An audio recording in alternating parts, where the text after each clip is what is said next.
Hello दोस्तों, नमस्कार। कैसे हैं आप सब लोग। तो दोस्तों, स्वागत है आपका मेरे यूट्यूब चैनल सुनील कौशल में। दोस्तों, आज का जो वीडियो है बहुत इम्पॉर्टेंट है उन सब के लिए जो टीचिंग स्किल्स सर्च कर रहे हैं कि क्या टीचिंग स्किल्स हमारे अंदर होनी चाहिए। दोस्तों, how to improve teaching skills. सबसे पहले तो ये बहुत इम्पॉर्टेंट है कि जो स्कूल में टीचर्स पढ़ाते हैं, सिर्फ उन्हें ही टीचिंग स्किल्स की ज़रूरत नहीं होती है। हम जब किसी को कुछ समझाते हैं, चाहे वो बच्चा हो, चाहे वो कोई जवान हो, जब हम किसी को चीज़ बता रहे हैं, समझा रहे हैं, उसको लाइक सिखा रहे हैं, तो समझ लीजिए कि हम उसको टीच कर रहे हैं, पढ़ा रहे हैं। अब ये आपकी स्किल्स पे, आपकी कला पे, आपके बताने के तरीके पे डिपेंड करता है कि आप किस तरीके से उन्हें बता पा रहे हैं ताकि उनकी समझ वो चीज़ आ जाए। ठीक है? लेकिन ज़्यादातर स्कूल्स और कॉलेजेस और जो टीचिंग प्लेसेस होते हैं जहाँ पे प्रिपेयर होकर के हमें जाना पड़ता है, उनके लिए स्पेशली ये वीडियो बहुत ही ज़्यादा इम्पॉर्टेंट है। तो आज का वीडियो पूरा देखें, समझें। आपको अच्छा लगे प्लीज़ लाइक बटन ज़रूर दबा दें। वो एक मोटिवेशन होती है मेरे लिए भी, मेरी तरह और बहुत लोगों के लिए जो यूट्यूब चैनल के ज़रिए आप लोगों तक ये इन्फॉर्मेशन मोटिवेशन के रूप में आप तक पहुँचा रहे हैं। ये इसमें कोई पैसा नहीं लग रहा है आपका, एक बटन दबाना होता है, आपने सब्सक्राइब कर लिया। सब्सक्राइब करने से क्या होता है या बेल बटन दबाने से क्या होता है कि आप तक फिर इन्फॉर्मेशन की नोटिफ़िकेशन पहुँचती रहती है, आप तक मैसेज आ जाता है कि एक नया वीडियो आया है इस नाम से। लाइक का मतलब है आप एक रिवॉर्ड कर रहे हो, आप लोगों को मेरी बातें अगर अच्छी लग रही हैं, तो इसलिए मैं रिक्वेस्ट करता हूँ हमेशा कि अच्छा लगे तो लाइक ज़रूर करना।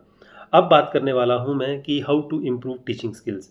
उससे पहले एक बहुत ही इम्पॉर्टेंट हमारे ज़हन में, हमारे दिल और दिमाग में एक इंसान, एक नहीं एक से ज़्यादा इंसान जिनकी हमें याद रहती है, वो होते हैं हमारे टीचर्स। हम जब भी किसी को कुछ चीज़ें समझाने लगते हैं तो या तो हम अपने माता-पिता, बुज़ुर्गों या फिर टीचर्स को याद करते हैं कि हमें वो ऐसे पढ़ाते थे, ऐसे सिखाते थे, ऐसे समझाते थे। तो ये चीज़ें आप लोगों के अंदर भी होनी चाहिए। वो क्या-क्या थी उनके अंदर और आपके अंदर क्या-क्या होनी चाहिए, उसमें सबसे पहला पॉइंट है, नोट करते जाएँ, वो है कॉन्फिडेंस।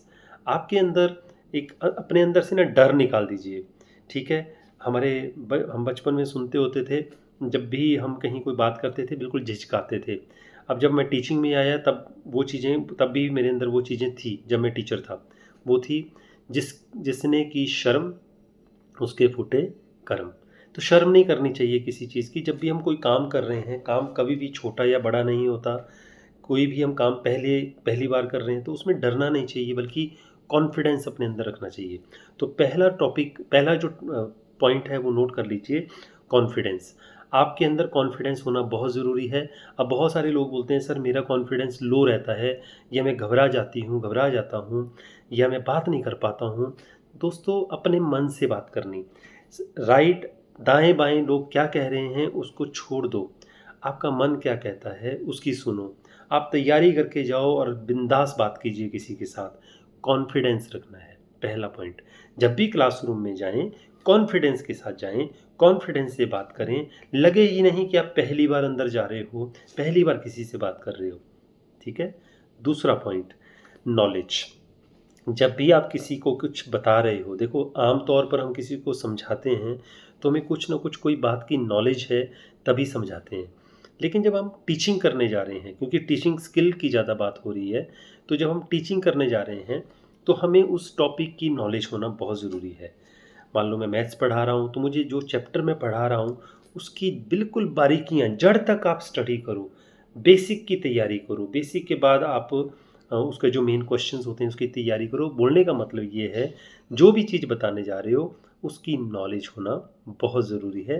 पॉइंट नंबर 2, नॉलेज अगर आपके पास है ना तो कॉन्फिडेंस ऑटोमेटिकली आपका ऊपर आ जाएगा, बिल्डअप हो जाएगा। तीसरी चीज़ है प्रैक्टिस। नोट करते चले दोस्तों। तीसरी चीज़ है प्रैक्टिस। बोलते हैं प्रैक्टिस मेक्स मैन परफेक्ट। जितनी ज़्यादा आप प्रैक्टिस करते हो ना, उतना ज़्यादा आपका, जैसे मैं प्रैक्टिस करता जाऊँगा ना, कोई एस्से की तैयारी कर रहा हूँ, तो उतनी एक टाइम ऐसा आ जाता है कि हम फटाफट जो चीज़ें हमने 2 महीने में तैयार की होती हैं, 3 घंटे के पेपर में सारा का सारा लिखाते हैं। वो प्रैक्टिस के कारण होता है। उसी तरह से जब आप टीचिंग करने जा रहे हो क्लासरूम में, अगर आपने अच्छी तरीके से लिख करके तैयार किया है, तो क्लासरूम में जाते ही आप बोर्ड पे जब उसको लिखोगे तो आपको बुक रखने की ज़रूरत ही नहीं पड़ेगी। तो प्रैक्टिस से आपको बहुत ज़्यादा उससे फ़ायदा होगा। उसके बाद आगे आगे है एक्सप्लेन इन सिंपल वर्ड। जब भी कोई चीज़ आप बता रहे हो उसको बहुत ही सिंपल शब्दों में समझाओ, ताकि सामने वाले को उसकी, देखो सामने वाला कुछ समझना चाहता है। आप इंग्लिश में बताओ, हिंदी में बताओ, घुमा के बताओ, बात समझ आनी चाहिए, लेकिन हमेशा सिंपल शब्दों में बताओ, शॉर्टकट में बताओ, ताकि सामने वाला एकदम समझ जाए, ठीक है जी ठीक है, बिल्कुल समझ आ गया इस ये बात, ठीक है। वो आपको फिर अप्रिशिएट भी करेगा, सम्मान भी करेगा, रिस्पेक्ट भी करेगा। अगला पॉइंट जो है, तो 4 पॉइंट हो गए, कॉन्फिडेंस, नॉलेज, प्रैक्टिस और साथ में एक्सप्लेन द, जो भी चीज़ बता रहे हो उसको सिंपल वर्ड्स में एक्सप्लेन करो। उसके बाद आता है यूज़ विजुअल्स। दोस्तों जब मैं टीचिंग करता था तो मैंने कुछ फ़िल्में देखी, जैसे तारे ज़मीं पर।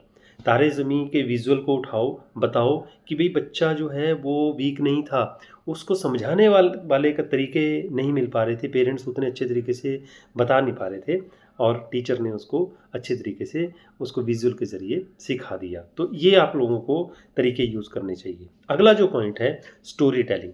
स्टोरी टेलिंग में कुछ अच्छी-अच्छी स्टोरी सुनाओ, बताओ, है ना? उससे भी बहुत ज़्यादा फ़र्क पड़ता है।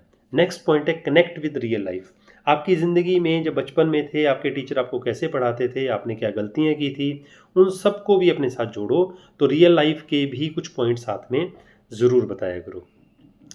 उसके बाद आ जाता है आस्क क्वेश्चंस। बच्चों से क्वेश्चंस ज़रूर पूछें और उनको भी आप स्टेज पे लाएँ, ताकि वो उनमें एक कॉन्फिडेंस आए पब्लिक स्पीकर का बनने का, ठीक है? उसके बाद use sense of humour. Sense of humour का मतलब होता है कि इस तरीके से बात करो कि बच्चे बड़े कॉन्फिडेंट होकर के, बड़े खुश होकर के आपकी हर बात का जवाब दे पाएँ। मोटिवेट ज़रूर करें। जब भी कोई आपको लगे ये स्टूडेंट वीक है, ठीक है, तो उनको मोटिवेट करना कभी ना भूलें। उनको मोटिवेट करते रहें, जितना मोटिवेट करोगे ना उतनी ज़्यादा वो आपकी रिस्पेक्ट भी करेंगे। इसके बाद स्पीकिंग फॉर रीडिंग। जब भी आप कोई, मान लीजिए कोई लेसन है, पढ़ाना है, तो लेसन के लिए आपने क्या करना है, बच्चे को सामने लाइए और बच्चा सामने खड़ा होकर के उसको रीडिंग करे।